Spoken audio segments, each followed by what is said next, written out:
করা পুরাতন কাপড় অন্য কাউকে দিলে উক্ত ব্যক্তির কোনো ক্ষতি হয় কিনা? অজুর মাঝখানে যদি বায়ু নির্গমন হয় তাহলে কি আবার অজু করতে হবে? আমি নামাজে দরুদ মুখস্থ পারি না, সেক্ষেত্রে শুধু সাল্লাল্লাহু আলাইহি ওয়াসাল্লাম পড়ি, এতে কি নামাজ হবে? সিজদা অবস্থায় ফ্লোর থেকে পা উঠে গেলে নামাজ কি ভেঙে যাবে? কবর খোঁড়ার পর দাফন করার আগ পর্যন্ত কি খালি কবর পাহারা দিতে হয়?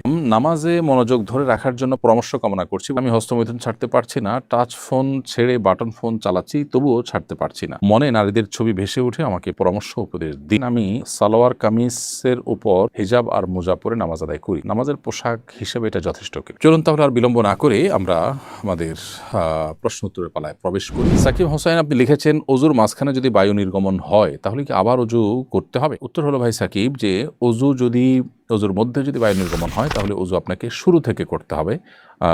অর্থাৎ মাঝে যে পর্যায়ে আপনি হাত ধুয়েছেন, মুখ ধুয়েছেন, তারপরে অজু ভঙ্গ হয়েছে, এখন আপনি এখান থেকে কন্টিনিউ করলে হবে না, বরং শুরু থেকে আবার অজু করতে হবে। কারণ অজু ভঙ্গের কারণ পাওয়া গেছে মানেই হলো নতুন করে আপনার উপরে উজু আবশ্যক হয়েছে, অতএব শুরু থেকে উজু করতে হবে। এরপরে প্রশ্ন হলো, সিজদা অবস্থায় ফ্লোর থেকে পা উঠে গেলে নামাজ কি ভেঙে যাবে? উত্তর হলো, নবী করিম সাল্লাল্লাহু আলাইহি ওয়াসাল্লাম বলেছেন, উমিরতু আন আসজুদা আলা সাবআতি আযম, আমাকে 7টি অঙ্গের উপর সিজদা করতে আদেশ করা হয়েছে।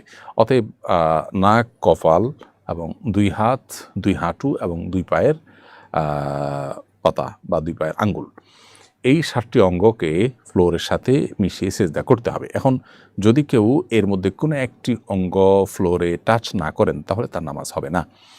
আর যদি টাচ হয়েছে এক মুহূর্তের জন্য, আবার একটু উঠে গেছে, তাহলে এটা মাকরুহ হবে, কিন্তু নামাজটা হয়ে যাবে। অতএব পুরো সিজদা জুড়ে যদি আপনার ফ্লোর থেকে পা উঠে যায় বা উঠা থাকে, তাহলে সেক্ষেত্রে আপনার নামাজ হবে না, বা ওয়াজিব তরককারী হবেন, সেক্ষেত্রে আপনাকে সিজদা সাহু দিতে হবে, অথবা যদি নামাজের পরে এটি জানতে পারেন তাহলে সে নামাজ পুনরায় আদায় করতে হবে। অবশ্য কোনো ওজোর কারণে এরকম হয়েছে যে আপনি পা রাখার কোনো স্কোপ নাই, সেটা ভিন্ন কথা, তাহলে সেক্ষেত্রে নামাজ হয়ে যাবে, কোনো গুনাহ হবে না এবং সিজদা সাহু দিতে হবে না।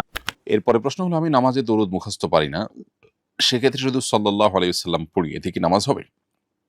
উত্তর হলো, নবী করিম সাল্লাল্লাহু আলাইহি ওয়াসাল্লাম নামাজের মধ্যে আমাদেরকে দরুদ ইব্রাহিম পাঠ করবার নির্দেশনা দিয়েছেন এবং শিখিয়েছেন। সাহাবা একরাম সেটি পালন করতেন। পৃথিবীর সমস্ত ওলামা একরাম একমত যে নামাজের মধ্যে শেষ বৈঠকে আমরা দরুদ হিসাবে দরুদ ইব্রাহিম নিবেদন করব। আপনি দরুদ ইব্রাহিম মুখস্থ করতে পারেননি এখনো, সেই হিসাবে অন্য দরুদ যদি পড়েন আপনার সালাত আদায় হয়ে যাবে। কিন্তু দরুদ ইব্রাহিম মুখস্থ করবার চেষ্টা আপনার করা উচিত।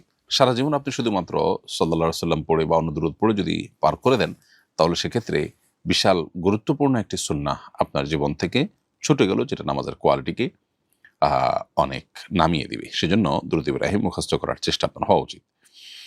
এরপর এমডি আলামিন হোসেন, আপনি লিখেছেন, কবর খোঁড়ার পর দাফন করার আগ পর্যন্ত কি খালি কবর পাহারা দিতে হয়? উত্তর হলো, না, এমন কোনো কথা নেই যে খালি কবর পাহারা দিতে হবে, এরকম কোনো বাধ্যবাধকতা শরীয়তে কোথাও উল্লেখ হয়নি।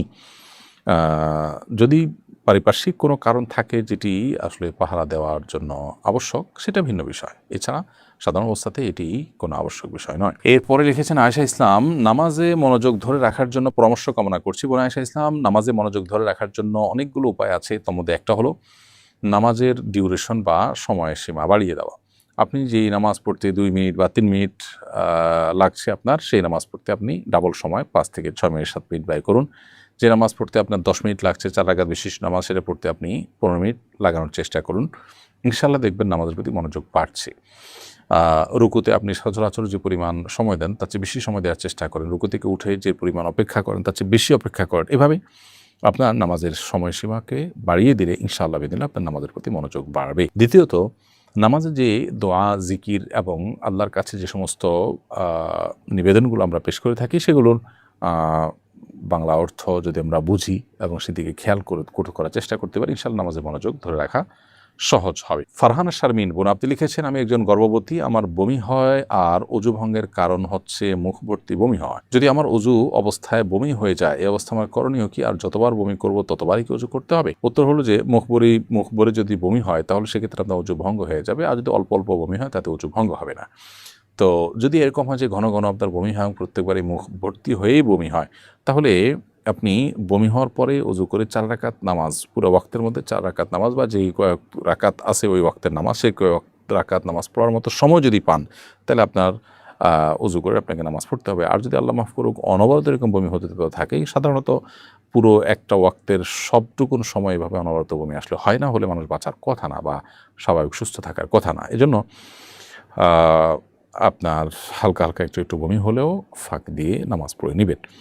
আর এর জন্য যদি একবারের বেশি দুইবার বেশি তিনবার অজুও করা লাগে, তারপরে সেই কষ্টটা করবেন এবং এর জন্য আল্লাহর কাছে বিনিময় কিন্তু কম পাবেন না। ৩ বার অজু করার সবই আপনি লাভ করবেন। এরপরে ইনোসেন্ট নীরব আপনি আইডি থেকে লিখেছেন, আমি হস্তমৈথুন ছাড়তে পারছি না, টাচ ফোন ছেড়ে বাটন ফোন চালাচ্ছি তবুও ছাড়তে পারছি না, মনে নারীদের ছবি ভেসে উঠে, আমাকে পরামর্শ উপদেশ দিন। প্রথম কথা হলো যে এই জাতীয় পরিস্থিতিতে নিজেকে বাঁচাবার জন্য, বিশেষ করে এই বদভ্যাস থেকে রক্ষা পাওয়ার জন্য আমাদের একটা নির্দিষ্ট সময়ের জন্য কোনো এমন পরিবেশে চলে যাওয়া উচিত যেখানে আসলে নিঃসঙ্গতার স্কোপ থাকে না, অনেক বেশি ব্যস্ততার মধ্যে সময় কাটাতে হয়, নির্জনতার স্কোপ খুব বেশি থাকে না। অতএব নিজে এই গুনাহ থেকে বাঁচার এক্সারসাইজটা সেখানে খুব ভালোভাবে হয়ে যায়।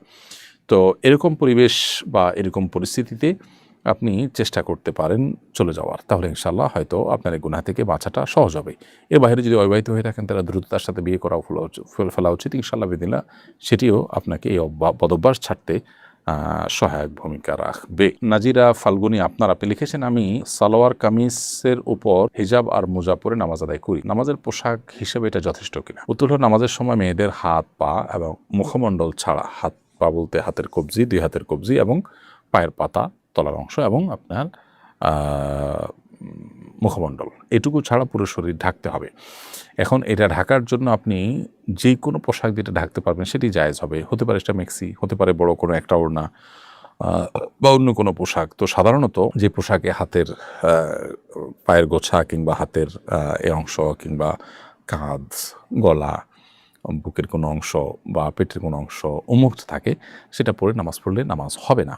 যদি ওটা পরে নাও তাহলে সেক্ষেত্রে এটার উপরে অন্য কোনো পোশাক দিয়ে অংশগুলোকে ঢেকে তারপরে আবৃত করে নামাজ পড়তে হবে, কারণ এটি নামাজের জন্য আবশ্যক, সতর ঢাকা ফরজ। রোকসানা করিম বর্ষা আপনি লিখেছেন, নিজের ব্যবহার করা পুরাতন কাপড় অন্য কাউকে দিলে উক্ত ব্যক্তির কোনো ক্ষতি হয় কিনা? ব্যবহার করা কাপড়, পুরাতন কাপড় অন্য কাউকে দিলে আপনার কোনো ক্ষতি হওয়ার আপাতদৃষ্টিতে কোনো কারণ নেই। তবে একটা বিষয় আছে, সেটা হলো যে ব্ল্যাক ম্যাজিক করার ক্ষেত্রে অনেক সময় মানুষের ব্যবহৃত কাপড় বা শরীরের চুলের অংশ এগুলো অনেক সময় ব্যবহার করা হয়। অতএব আপনি কোনো গরিব মানুষকে দিয়ে দিলেন, তিনি পড়লেন, তার জন্য পড়াতে কোনো অসুবিধা নেই। কিন্তু যদি এমন হয় যে কেউ এটা দিয়ে ব্ল্যাক ম্যাজিকের কাজে, সেহেরের কাজে যদি ব্যবহার করতে পারে, সে আশঙ্কা থাকে, তাহলে সেটা অ্যাভয়েড করা দরকার। সেটা আপনার নিজের সেফটির জন্য, যদি এরকম ব্যক্তি হয় যাকে নিয়ে আপনার সন্দেহ হয়। বাট এছাড়া গরিব মানুষ একজনকে দিয়ে দিলেন, আননোন মানুষ বা অপরিচিত মানুষ, অথবা এমন মানুষ যিনি পরিচিত কিন্তু এটা তার দ্বারা আপাতদৃষ্টিতে করার কোনো কারণ নাই, তাহলে সেক্ষেত্রে এটা অবশ্যই তিনি ব্যবহার করতে পারেন। যিনি ব্যবহার করবেন তার কোনো ক্ষতি কোনো অবস্থাতে হওয়ার কোনো কারণ নেই। কাপড়ের মধ্যে কোনো লাভ ক্ষতির কিছু নেই। যদি মনে করে কেউ এরকম যে আরেকজনের ব্যবহৃত কাপড় পরলে তার অসুবিধা হবে বা ক্ষতি হবে, তাহলে সেটি এক ধরনের শিরকপূর্ণ বিশ্বাস। এরপরে সাইফুর রহমান লিখেছেন, এক ব্যক্তি 4 লাখ টাকা মোহরানা ধার্য করে বিয়ে করেন, বাসরাতে 1 লাখ টাকা স্ত্রীকে দেন, তখন স্ত্রী বলেন তোমাকে অবশিষ্ট টাকা মাফ করে দিলাম। পরে যখন তাদের তালাক হয়, স্ত্রী অবশিষ্ট টাকাও দাবি করেন, মাফ করে দেওয়ার টাকা দাবি করা জায়েজ আছে কিনা? উত্তর হলো যে কোনো ধরনের চাপ ছাড়া স্ত্রী যদি স্বেচ্ছায় তার সেই মোহরের অবশিষ্ট টাকা মাফ করে থাকেন, তাহলে সেটি মাফ করাটা বিশুদ্ধ। আল্লাহ সুবহানাহু ওয়া তাআলা বলেছেন যে ফাইন তিবনা লাকুম মিনহু শাইআ ফাকুলু হানি আম্মারিয়া, স্ত্রী যদি মোহর থেকে কিছু অংশ তোমাদেরকে ছেড়ে দেয়, তাহলে তোমরা সেটা নিজেরা ভোগ করতে পারো, অর্থাৎ এটি জায়েজ আছে এবং স্বামীর জন্য এটা ভোগ করাও জায়েজ আছে। তো স্ত্রী যদি মাফ করে দিয়ে থাকেন তাহলে স্বামীর জন্য সেটা হালাল হয়ে গেছে, এখন আর স্ত্রী সেটিকে ফেরত নেওয়ার সুযোগ নেই। তবে যদি এমন হয় যে স্ত্রীকে বা কোনো একটা পরিবেশ তৈরি করে স্ত্রীর কাছ থেকে এটা আদায় করা হয়েছে, স্ত্রী সন্তুষ্ট ছিলেন না, তাহলে সেক্ষেত্রে স্বামীর জন্য এটা ভোগ করা জায়েজ নয়। আর স্ত্রী স্বেচ্ছায় নিজে থেকে তিনি খুশি হয়ে মাফ করে দিয়েছেন, সেটা মাফ হয়ে গেছে এবং এটা পুনরায় দাবি করবার সুযোগ নেই।